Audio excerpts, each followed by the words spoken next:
OEB TV, uma realização da Ordem dos Economistas do Brasil. Colega economista, prezada telespectadora, prezado telespectador, é um prazer estar com vocês mais uma vez aqui na TV da Ordem dos Economistas do Brasil. E hoje tenho a grata satisfação, o prazer, a honra de entrevistar Thomas Mansur, que é diretor de marketing da D1, Jornadas Digitais. É um especialista em chatbots e também em inteligência artificial, conforme vocês terão oportunidade de verificar. Tom, é um prazer tê-lo aqui na nossa Ordem dos Economistas do Brasil.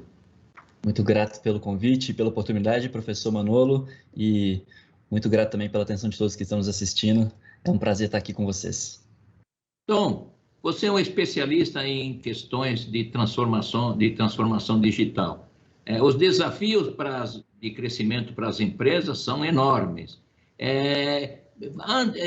Antes de mais nada, me faz uma diferença entre a transformação digital e, de maneira geral, e a transformação digital focada no cliente dessa determinada empresa que está querendo aumentar suas vendas. Excelente pergunta, professor. O mercado vem trabalhando com transformação digital há várias décadas, né? Até mesmo antes da internet, depois a própria internet acelerou esse processo. E, basicamente, a transformação digital, ela contempla essa digitalização de vários processos, desde tirar a papelada de dentro do escritório e transformar em arquivos digitais, quanto o armazenamento de dados também físicos irem para a nuvem, por exemplo. Mas o detalhe de ser focada no cliente é que faz toda a diferença, né? Então, existem várias empresas que estão fazendo iniciativas, tocando iniciativas e projetos de transformação digital, porém, às vezes não estão focadas no cliente, e é o foco no cliente, essa transformação digital focada no cliente é quando você pensa nessa digitalização de todos os processos, visando otimizar a experiência do seu cliente, porque ele é o maior ativo, o ativo mais importante. Então, como que você adapta os seus processos, moderniza os seus processos em torno do seu cliente para que ele consiga comprar com mais facilidade, indicar outros amigos com mais facilidade, enfim, ter uma experiência de maneira geral muito mais agradável e conveniente. Então, essa é a diferença principal, que é mais uma diferença cultural, professor. Que muitas empresas, né, entendem que tudo bem, tem que fazer a transformação digital, mas às vezes elas estão muito mais focadas nelas mesmas, e não necessariamente nessa perspectiva do cliente. Então, esse foco é que faz toda a diferença e, enfim, traz resultados muito, muito mais interessantes. Tom, desde março do ano passado, estamos nessa terrível pandemia. Mas houve um momento, em abril do ano passado, a Terra parou, né? O mundo parou. E nós presenciamos uma transformação fantástica de muitas empresas que passaram a focar fortemente os clientes. Apesar dos resultados negativos da pandemia sobre a vida das pessoas, sobre a saúde das pessoas e também sobre inúmeras empresas, do ponto de vista da transformação digital focada no cliente, houve um avanço extraordinário. E você aí da D1 Jornadas Digitais deve ter exemplos fantásticos nesse sentido. Sim, professor. Então, só contextualizando um pouco, né, nós trabalhamos com comunicações, essas jornadas digitais, para as maiores empresas do Brasil, sejam varejistas, grandes seguradoras, grandes instituições financeiras.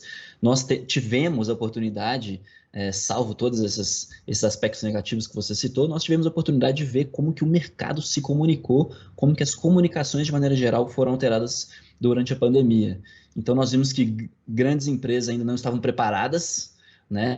Ainda estavam aí dependentes de operações de call center, dependentes de operação de entrega de correspondências físicas mesmo, via correios, e a gente viu que assim que o mundo parou, né, professor, em abril, muitas empresas foram pegas desprevenidas, empresas que ainda não tinham essa transformação digital como uma pauta tão quente, e principalmente essa transformação focada no cliente, se viram em uma situação muito delicada, porque enquanto a demanda por atendimento, a demanda por tirar dúvidas aumentou muito, Eu comprei uma passagem aérea, eu vou ser ressarcido, ela vai ser reagendada, eu comprei uma outra coisa, eu preciso ir na agência, a agência vai estar aberta ou não. Então, a demanda por esclarecimentos aumentou muito, mas as empresas estavam sofrendo duas coisas ao mesmo tempo. Uma era migrar toda uma operação de call center para o home office.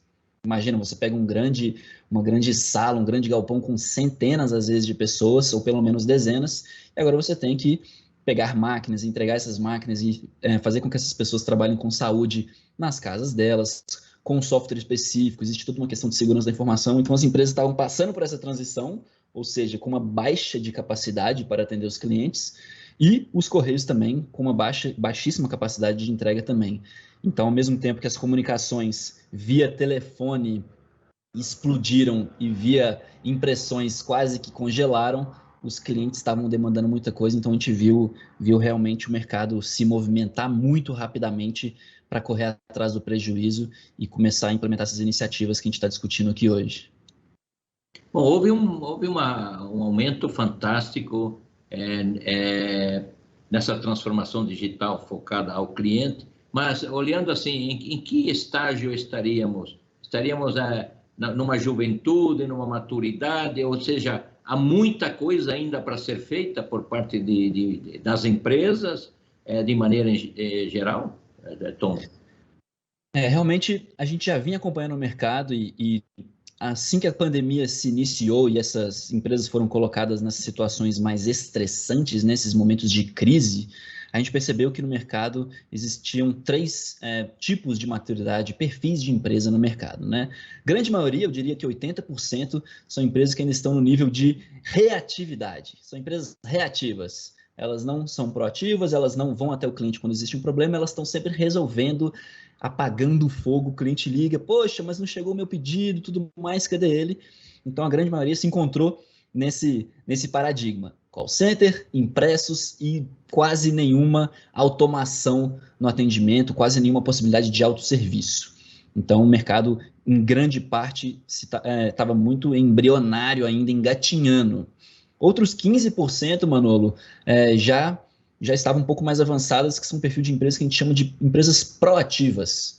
Então, são as empresas que viram que, né, a situação estava mudando e colocaram à frente do consumidor. Falaram assim, olha, pessoal, realmente a gente está passando por um momento de transformação, então agora as agências não vão mais funcionar, então vocês serão atendidos por aqui. Então, são as empresas que colocam um passo à frente e, ao invés de esperar o consumidor ligar, elas vão lá e falam antes. Então, posso dar mais alguns exemplos ao longo dessa nossa conversa, mas basicamente existiam esse segundo perfil das empresas proativas. E só 5% aí das empresas estavam realmente no nível de maturidade que quase que não sofreram, né, com esse baque todo, porque já estavam com uma estrutura toda digitalizada, uma estrutura de autoatendimento para o cliente, que são as empresas que a gente chama de empresas conversacionais, que estão nesse estágio de maturidade, que é para onde o mercado está indo mesmo. Então, desde o ano passado, a gente contribuiu muito, ajudou muitas empresas que estavam no nível reativo a passarem por uma postura um pouco mais proativa e empresas que já estavam um pouquinho mais proativas realmente atingirem esse patamar conversacional com o cliente, com essa camada digital que é muito mais prática e conveniente. Então, o mercado, como você perguntou, ainda tem muito, muito a avançar, não só as grandes empresas que nós estamos acostumados a atuar, mas como também médias e pequenas. Então, isso é uma ótima notícia, porque a gente viu também como é que os clientes, com a mobilidade atual, saíram muito dessas empresas que não contemplaram o que eles tinham de expectativa, de atendimento e de satisfação, e se moveram para as empresas que já estavam mais preparadas. Então, tem muita oportunidade ainda, professor. Então, Thomas, nesse sentido, imagina que eu tenha uma empresa, tenha meus clientes e me acomodei por achar que as coisas não foram tão ruins para mim, a pandemia estava pegando outras pessoas, outras empresas, mas não me pegou fortemente, mas de repente eu estou vendo que se eu não fizer nada, vou ficar para trás. Quais são os passos que eu deveria trilhar para poder ter uma melhor ou caminhar nesse sentido da transformação digital focada para o meu cliente? Como é que eu, como empresário, deveria agir? Opa, não sei nada, mas eu preciso fazer alguma coisa.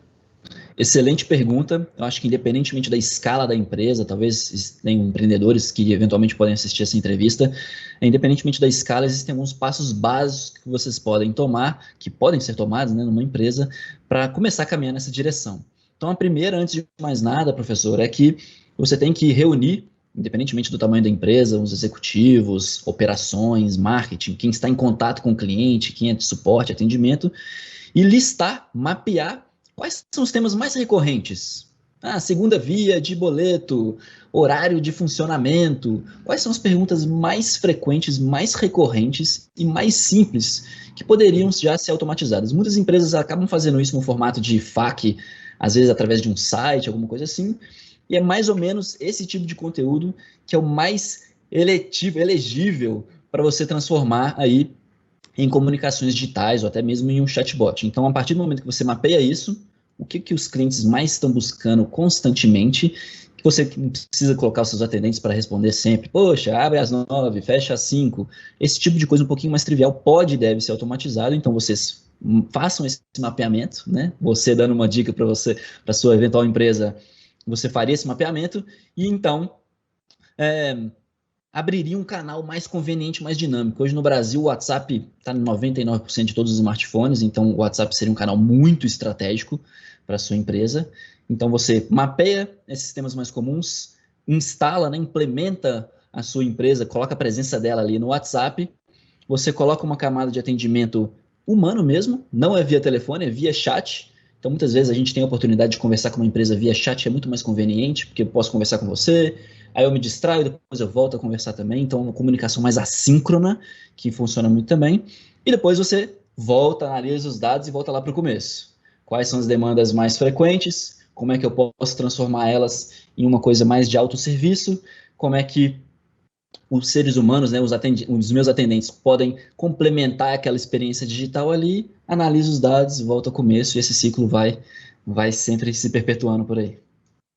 Então, eu diria, então, que eu ia aqui fazer uma pergunta do tipo, quais os principais erros cometidos pelas empresas, mas me parece que nessa tua resposta, você já estaria dizendo, olha, se você trilhar esse caminho, você vai ter uma probabilidade menor de errar. Poderíamos concluir nesse sentido, Sim. Tom? Sim, com certeza. Existem alguns erros. Às vezes as empresas usam uma linguagem muito inapropriada, que é o famoso segurez, um jargão do mercado financeiro. Então, existem alguns outros erros também que são interessantes de serem evitados nesse sentido, mas com certeza seguindo esse modelo que você citou, professor, as empresas já estarão muito à frente das concorrentes e estão caminhando na direção certa do mercado.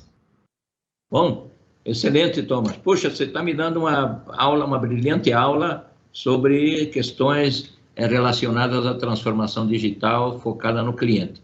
Tom, vamos pedir um segundinho para o nosso telespectador, para a nossa telespectadora, e já retornamos. O que nos move e nos transporta para o futuro. Dinamismo para acompanhar as evoluções tecnológicas e os novos modelos de negócios. Dinamismo para inovar. Se superar as expectativas é importante para você, é importante para nós também. Oferecemos soluções completas para potencializar o crescimento sustentável do seu negócio e projetá-lo para o futuro. Esteja onde estiver, conte com a gente. O economista possui sólida formação teórica e prática e visão metodológica global da ciência econômica e sua importância. Ele possui consciência criticamente aberta sobre a realidade socioeconômica do país e assume uma postura responsável no tocante à sua atividade profissional.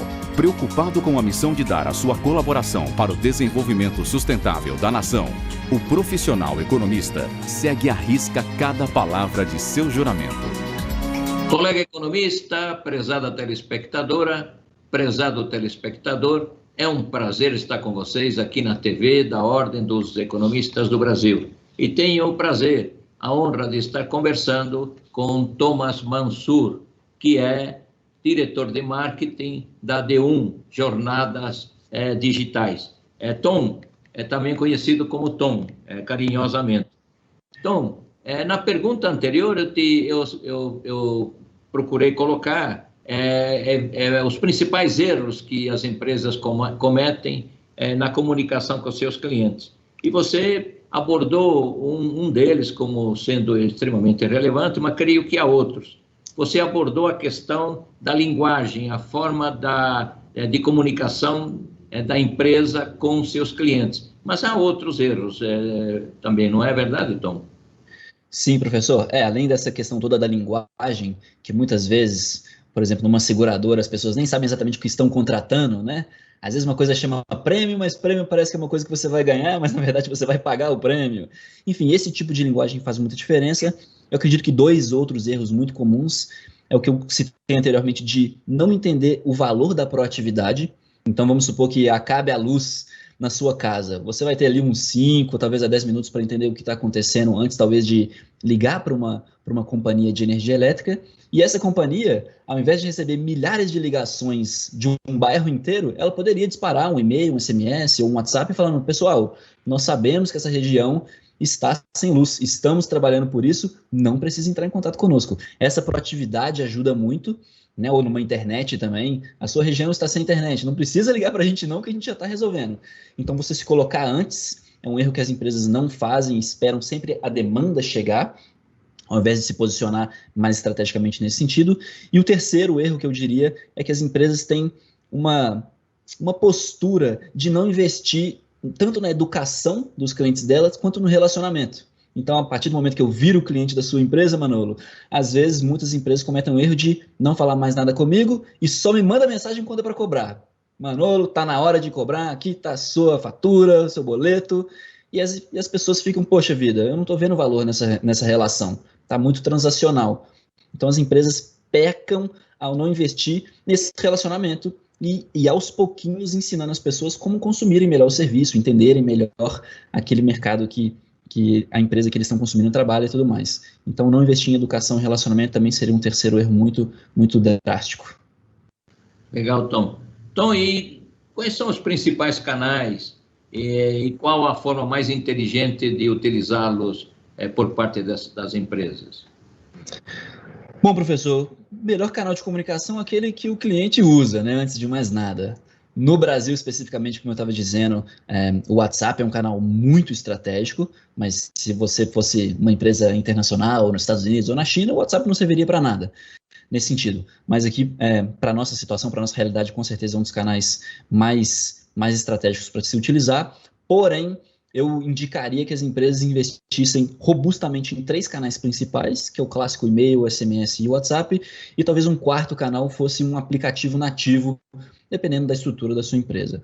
Porque você pode transacionar documentos, às vezes, via WhatsApp, de uma maneira mais informal, mais rápida e prática, porém é legal também mandar uma cópia no e-mail, que fica mais armazenado, tem uma característica mais oficial daquela comunicação, então é importante que o e-mail tenha uma estrutura interessante nesse sentido. O SMS ganhou muita força, ganhou uma reputação melhor recentemente, porque antigamente ele foi um pouco deturpado, uma coisa muito promocional e muito de volume, não qualitativa nesse sentido. Porém, ultimamente a gente vê muito esses duplos fatores de autenticação que chama. Quando eu te envio um código para saber se é você mesmo, para acessar uma conta. Então o SMS tem sido usado para reduzir fraudes drasticamente, via e-mail, via SMS também. Então o SMS também tem essa parte bem estratégica, além de ações mais pontuais, promocionais também, que não tem problema, é claro. Mas isso tudo que eu estou dizendo são, assim, boas práticas, digamos assim, de mercado, mas realmente tem que entender quem é aquela persona, quem é aquele consumidor, como é que ele interage com a sua empresa, para realmente dizer qual que seria o melhor canal. E existem vários outros canais surgindo também, mas esses 3 principais e talvez um aplicativo ali também é muito interessante e muito estratégico para você ter na sua empresa, olhando mais de perto. Tom, eu vou te dar um feedback pessoal. Legal. Algo que ocorreu comigo. Precisava fazer uma troca no banheiro, do box do banheiro. A primeira coisa que eu fiz foi procurar na internet empresas que fizessem troca de box de banheiro. E uma coisa que me chamou a atenção é que boa parte delas não colocava o endereço físico. Eu olhava a homepage e dizia: mas onde está essa empresa? Ela tem que ter um lugar físico. E aí comecei, a minha região é Perdizes, e comecei a ver alguns endereços físicos lá no Cambuci. Mas acabei me deparando com uma casa, uma loja, num determinado momento do tempo, e entrei na loja e disse: vocês trabalham com isso, com box? Sim, veja aqui os boxes que nós temos. Aí eu disse: você tem um celular, um WhatsApp?